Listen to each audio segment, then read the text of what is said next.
Hey guys, welcome back to Out of Ink. I'm Olivia, and today I want to talk about the Absolute Trinity. I've heard a lot of people compare DC's new Absolute line of comics to Marvel's Ultimate line, but in truth it's more like Marvel's current Ultimate universe.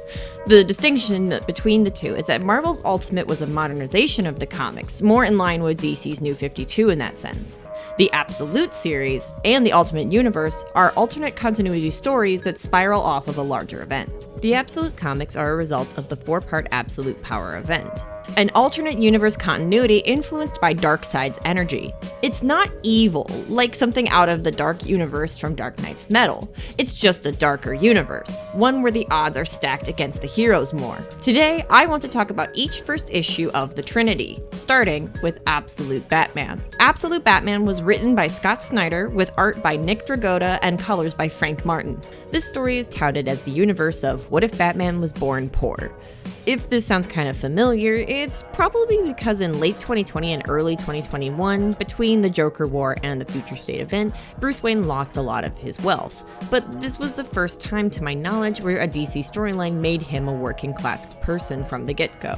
The closest thing we have to this origin is Stan Lee's take on Batman's origin, but we'll get into that another time. This follows a 24-year-old Bruce Wayne. As a child, Bruce lost his father, school teacher Thomas Wayne, to an act of gun violence. Bruce grew up training and working to prepare himself to be Batman, and Gotham is still a cold, heartless place beset by crime and corruption.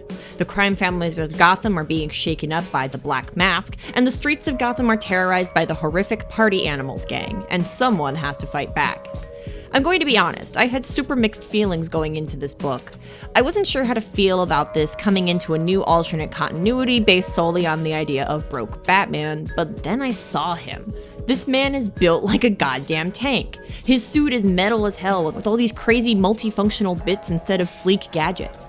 Seeing Bruce's genius being channeled into different avenues because of how he grew up is fascinating, and I'm going to admit that this is cool as hell. He's brutal and the action is so fun, and I'm so eager to read the next issue and learn more. I love the ideas I'm seeing here, like Bruce growing up with a bunch of his rogues, but I will admit there is one concept I'm not crazy about. I don't like this Joker.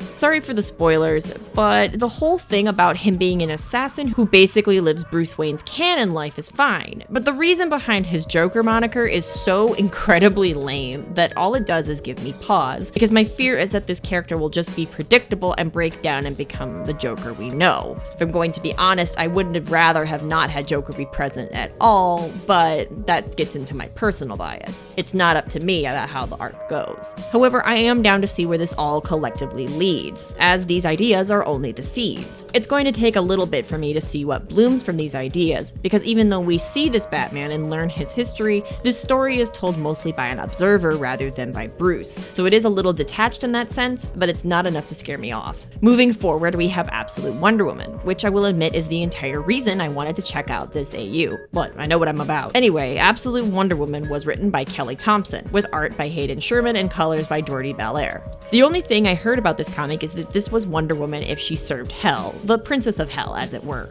Apollo brings the infant Diana to Circe, the sorceress, in the depths of Hell as the last Amazon. As punishment by Zeus, Apollo leaves the child with Circe, expecting her to succumb to whatever lurks in Hell's depths, and for Circe to leave Diana to her fate. However, Circe raises Diana on the Wild Isle, coming to love her as her own. Diana grows up to be a skilled warrior and magician, tempered by her fiery home, coming to Earth's aid to battle with strange creatures that claim that without the Amazons, the world lays defenseless and is theirs for the taking.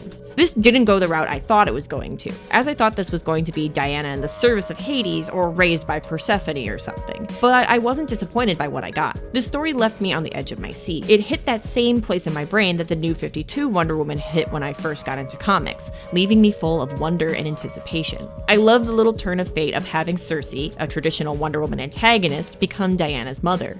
I love Diana's new design and overall the art for this comic. This issue genuinely left a desire in me to see where the rest of the story goes, especially especially as in recent history, it feels very much like a lot of writers are re-examining the Amazons and their place in Greek mythology and the DC continuity, which makes a lot of sense socially and politically, but I am getting off topic. Bringing the Trinity to a close, we have Absolute Superman. Absolute Superman was written by Jason Aaron, and with art by Rafa Sandoval and colors by Ulysses Areola. Absolute Superman was the only Absolute title I knew nothing about, so I had no idea what to expect. Was not expecting Superman fighting for the proletariat masses, but I'm here for it. This book is about how the elitism of Krypton led to the planet's downfall, and now with the help of his supersuit Soul, Kal-El fights for those who can't on Earth, especially those under the oppressive thumb of the Lazarus Corporation. Honestly, this idea goes so hard and I'm here for it. Much like Batman, we don't get to see much of Superman, but when he's there, it's great. We got some much needed time with Superman's parents, expanding on their characters. We also got an interesting look into Krypton's culture, a glimpse at some of the key figures of Superman mythos like Lois Lane and Brainiac, and this very interesting idea of the power suit. While I'll once again admit this wasn't the story I was expecting, I will also admit that I'm eating it up. I'm dying to see what happens next and to get answers to all my questions. However, I think the most important thing I can take away from these three titles is that despite their dark universe, the thing that makes the DC Trinity is that they still are who they are at their core. Despite the differences in their upbringing and the hardships this universe's characters had to endure, they still become the heroes we know them as. It really speaks to the timelessness of their characters, and it's reassuring to me. I definitely plan on returning to the rest of these books, and maybe when all 15 issues are done, I'll give my thoughts on the finished stories. Let me know if you'd like to see that in the comments down below. On that note, thanks for listening, guys. What do you think of the Absolute Universe so far? Let me know in the comments down below. Please like and subscribe, and I'll see you guys next time here on Out of Ink. Bye!